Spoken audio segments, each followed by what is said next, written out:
JJ the CPA here. We're going to talk about why accrual basis of accounting, excuse my language, sucks. And here's why.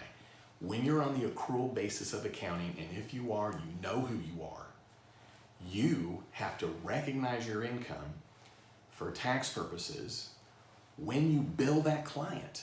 Okay? If you're on the cash basis of accounting, which is fabulous in my opinion for tax purposes, you do not pay tax, meaning you do not recognize the income until you collect it, okay?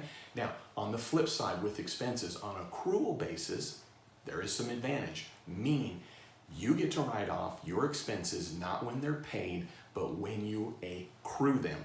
That means if you owe somebody and you get to year end, you get to write that off. If you incurred payroll expense through the end of the year, but you didn't pay for it until January, well, the portion that accrued in the calendar year or in your fiscal year, you get to write off then. On cash basis, you only get to write off what it is that you actually paid. On accrual basis, can't have a prepaid that you get to write off.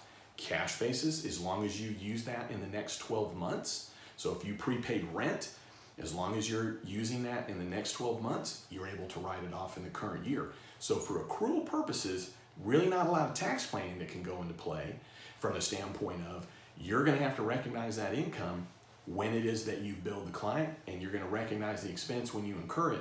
But guess what? Most businesses, they want their income to be above their expenses, which means you're going to recognize income quicker, even though you're incurring those expenses and able to write those off, but you're going to recognize profit quicker. So under this new tax law, another video that talks about it, if you're under 25 million gross receipts, you can use the cash basis of accounting. The benefit obviously is you're collecting it when you, or you're paying tax when you collect it. You can have a little control over that. And then for tax purposes, if you're prepaying something, you get to write it off because you get to write off the expenses when you actually pay them. Rule of thumb, cash basis is better for tax purposes. All right, hey, thanks for tuning in. And if you would, if you like my videos, please subscribe. And then don't you ever forget, you've never met a CPA quite like me.